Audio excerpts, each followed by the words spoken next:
this is the Totten Glacier.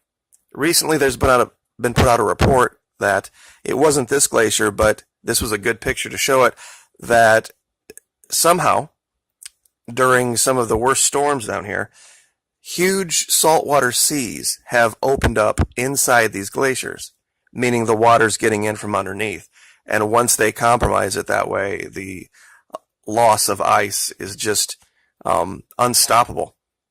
And there is a satellite that tracks this. This is JPL's website. It's called Grace FO, Grace Follow On. And this is really a great website here. In fact, I think I'll probably be able to get away with giving you this link because it's just science and technology. It doesn't have anything to do with politics, but a great place to go and to find out all this information and see some really great imagery. Where we're going to be looking at today, this area here in the red, this is kind of turned sideways from what we normally do, but this is the area that I would describe as the 11 to 11:30 region where all of this red is. I found some very interesting things. So without any further delay, I usually use 3 different maps just to kind of illustrate what we're doing. I haven't in quite a while, so this area up here by what they call the Antarctic Peninsula where it kind of meets Argentina, we refer to this as 12 o'clock. So this is the region right here that we're going to be looking at. Just over here to 11:30. This map is British. It's a topographical map. It's the imagery of what the landmass looks like now after the years of the weight of the ice and the glaciers on top of it. This map over here that we use is an image of what this continent looked like before the ice damage. Now, strangely enough, if you invert the image and flip it around, it's very, very close to Australia. In fact, I've done it before. You can literally lay them right over each other, and it's almost identical. But once again, if you are reading articles about Antarctica, basically the reason I used the Antarctic Peninsula as 12 o'clock or north, I mean, everywhere from the South Pole leaving is north. But if you use this, when they refer to East Antarctica, they're talking about this area over here to the right. When they talk about West Antarctica, of course, then they're talking about over here, and then the peninsula. So they usually refer to it in 3 different ways: East, West, and Peninsula. And that's basically the idea, so you know where you're looking at. But once again, right here, this what looks like kind of an island that has pushed itself away from the mainland, off very far to the very western edge of it is what we're going to be looking at. So without any further delay, we'll go ahead and maximize this out. The first stop that I would like to make is, let me see if I can find it.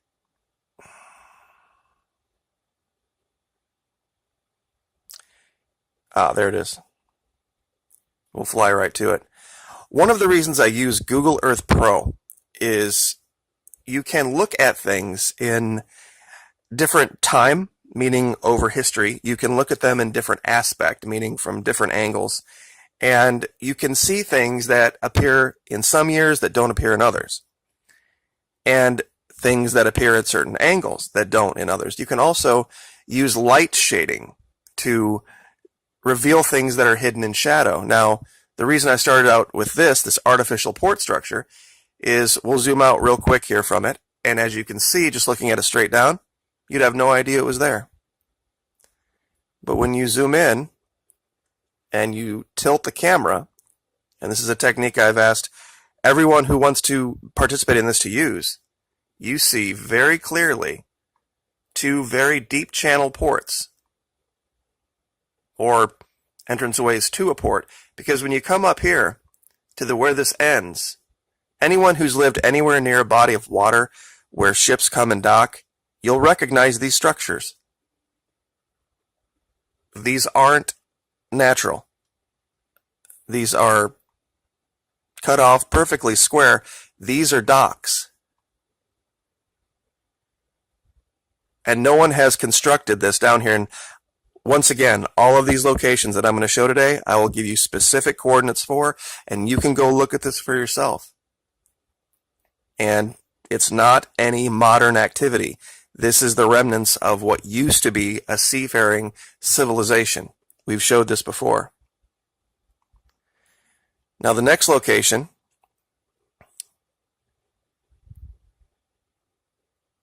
is, you have to look at it just right, but tell me that's not an entrance. I mean, that's very clearly an entrance under the snow. And we'll get out a ruler to measure this, and we'll see how large it is. I have it set to feet.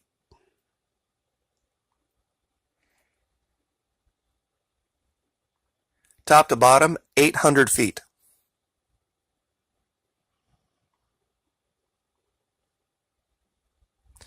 Left to right, 550 feet. Enormous, enormous doorway. Now, what it's for, I think a lot of people can speculate. We have seen so much activity down here. I personally believe that there is an active civilization down there. These ice sheets, some of them in East Antarctica, are 3 miles thick.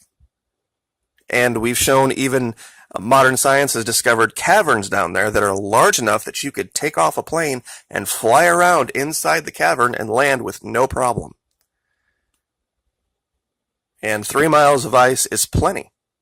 And water ice is one of those things that is very difficult to penetrate through with any type of accuracy and understand what's there. And even if they do know what's down there, it would be a great reason to keep anyone from going down there.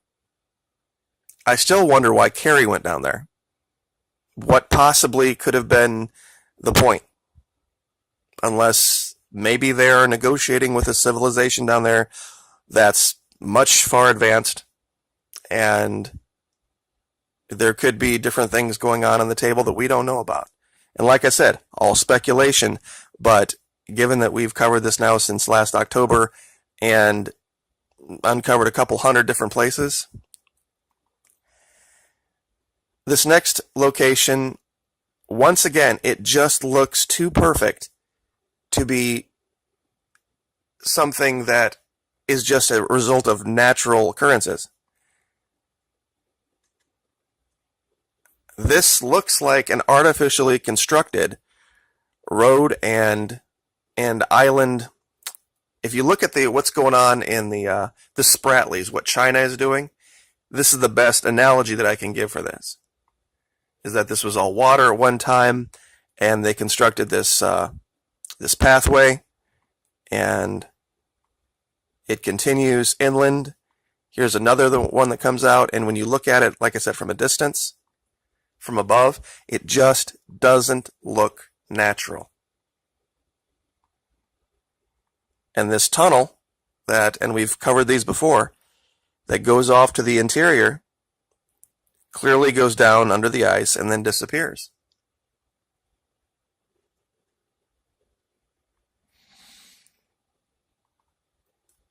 This next one, we have seen structures like this all over down here.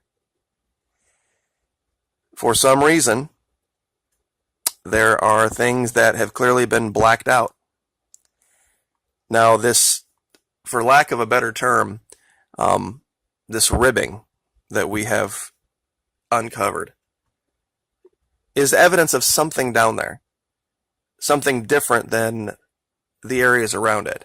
And this might be some type of event. It could be some type of an exit structure. There might have been a civilization down here when the climate was very, very different, and they have had to make adaptation for continued operations, and this just might be evidence of it.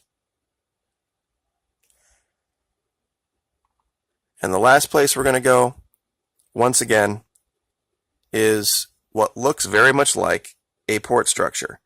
Now, to see this one, this technique that I talked about with shading, I have the shading up right now, but let me show you what this would look like without it. Just a giant white sheet, but we turn on the shading, it darkens it just a little, just enough to see this right here. These rivers of ice, I believe at one time, were rivers of water. And whatever happened down here happened very, very quickly. And that's the allegation science is making now, that while they thought at one time the warming, the effect, the melt would happen over decades and decades and centuries, that they're seeing now that sometimes it happens much, much quicker, which I think might make them revisit some of their statements about how old certain things are and the amount of time that it took for certain things to occur. That all might get very much shortened.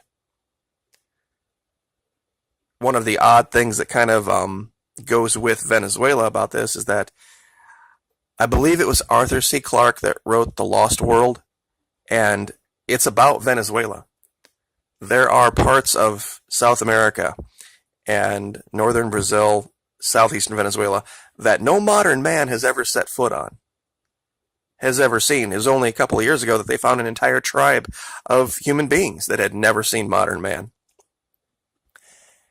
So the idea that something like that could exist down here is very plausible. In fact, it's more than plausible.